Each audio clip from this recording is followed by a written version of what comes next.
Okay, good day everyone. Now we will be having our pneumonia for our topic. Okay, pag sinabi nating pneumonia, it is what? The infection. Okay? Infection of the lungs. Especially saan? Sa alveoli ninyo. Okay? Sa alveoli. Okay. So, ano yung mga risk factors natin para magkaroon ng what? Para magkaroon ng pneumonia. Okay. Pag na-expose tayo to your modifiable risk factors such as your smoking. Ano ba ang ginagawa ng smoking natin? It destroy or it injures what? The lungs. Okay? It injures the lungs. Alcohol abuse, it can cause what? It can cause immunosuppression.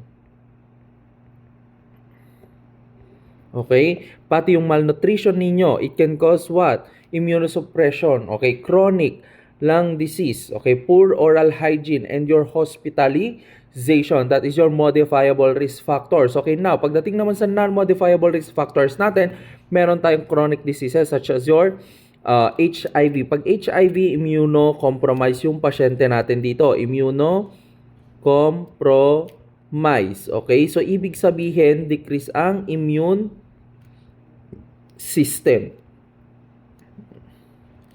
Okay. Your chemotherapy, it can cause what? Immunosuppression also. Bakit? Kasi ang chemotherapeutic medications natin, it can kill what? The normal and abnormal cells. Okay? Genetics kasama din dyan. Okay, now, etiology. We have your bacteria, your virus, fungal. Isama na rin natin yung aspiration. Okay, unahin natin sa aspiration. Ito yung nabulunan ka ng tubig, tapos pumasok sa lungs. It can cause what? Aspiration, pneumonia. Okay? Pwede rin pagkain dyan. Okay? So, pag na-aspirate, pumunta sa lungs, it can cause aspiration pneumonia. Okay. Now, pagdating sa bacteria natin, we have your Strep pneumoniae, your H. influenzae, and your Staphylococcus aureus. These two, your Strep pneumoniae and your H. influenza, common sila saan? Sa community. Okay? Community. Kaya nga meron tayong community-acquired pneumonia or your CAP. While your Staphylococcus aureus, ito yung common sa hospital natin. Kaya tinatawag siyang hospital-acquired pneumonia. Okay, paano madi-differentiate yung CAP and HAP? Okay, kunwari, na-hospital yung pasyente mo. Okay, na-hospital yung pasyente mo. Pagpasok niya, meron na siyang pneumonia. Okay, that's your community-acquired. Pag nasa hospital na siya, after 3 days at nagkaroon siya ng pneumonia, yun yung tinatawag natin na hospital-acquired, okay? After 3 days of hospitalization, nagkaroon siya ng pneumonia, it's your hospital-acquired pneumonia. Pero kapag less than 3 days, okay? Less than 3 days, ito yung tinatawag natin na community-acquired pneumonia, okay? Now, ano ba ang nangyayari? Nagkakaroon kasi ng invasion of what? Invasion of your pathogens. Okay, so pag nagkaroon ng invasion ng pathogens, nagkakaroon ng what? Inflammatory response. Now, pag nagkaroon ng inflammatory response, nagkakaroon ng what? Alveolar macrophage. Okay, that detects your pathogen. Okay, so now, sa alveolar macrophage natin, they detect your pathogen. Okay, pag na-detect na nila yung pathogen, it releases your cytokines, wherein your cytokines attract your immune cells. Okay, like your WBC, okay, especially your neutrophils. Remember that your neutrophils is the first responder. Okay? First responder. Okay? First responder saan? Sa site of inflammation or infection. Okay? Sila yung nauuna. Anong ginagawa niya? Nagkakaroon ng what? Ng phagocytosis. Okay? So, pag nagkaroon ng phagocytosis ngayon, there will be a release of your inflammatory mediators. Ano yung mga inflammatory mediators mo? Such as your histamine, bradykinin, di ba? Prostaglandin, and your leukotrienes. Okay? So, ngayon, pag nagkaroon ng release ng mga chemical mediators nyo, nagkakaroon na ngayon ng what? increased capillary permeability. Pag sinabi natin increased capillary permeability, mabilis lang nagkakaroon ng fluid shifting, okay?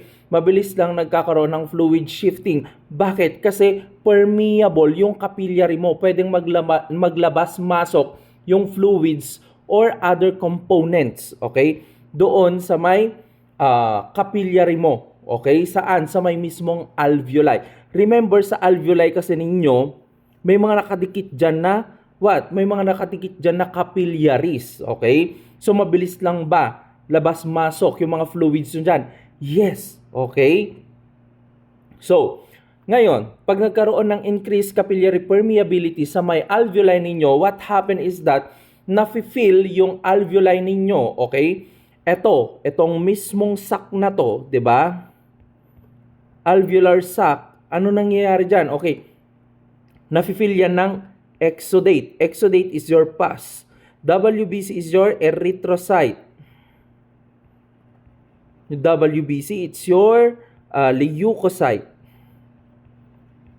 And your bacteria. Pag nagsama-sama itong mga to at pumunta sila dito, okay, it can cause what? Your consolidation. Okay, nagkakaroon ng consolidation. Nagiging what? Nagiging solid sila dito sa part na to. Okay, dito sa may side niya, sa may lining niya mismo. Okay, kaya sinasabi natin consolidation. Imaginin mo pag ito, part na to. Okay, pag yung part na to nagkaroon ng consolidation, sa tingin mo yung pagpasok ng oxygen, okay, at saka yung paglabas ni carbon dioxide dito, mangyayari pa ba? Hindi. Magde-decrease yung what? Magde-decrease yung gas exchange. Okay? Gas exchange. Okay? Impairment. Okay, nagkakaroon ng gas exchange impairment. Okay, so ngayon nagkakaroon na tayo ng hypoxemia. Pag sinabi nating hypoxemia, decrease oxygen saan? Okay, sa blood ninyo. Okay, decrease oxygen sa may blood. Pag nangyari yon, nagdi-decrease din ang lung compliance. Okay, pag nag-decrease ang lung compliance, it could result to your difficulty of breathing. Okay, ngayon, puntahan lang natin yung rusty sputum. Okay, kapag itong consolidation na to nabuo, 'di ba? Because of your exudate, RBC, WBC and bacteria, tas umubo ka. Okay, umubo ka. Nakita mo rusty sputum. Okay? Your rusty sputum is the hallmark sign. Hallmark sign of your pneumonia. Okay? Kapag hindi nyo nakita yung hallmark sign, yung pathognomonic sign. Okay? Pathognomonic sign. Yan yung what? Yan yung sorry for that. That's your pneumonia. Okay?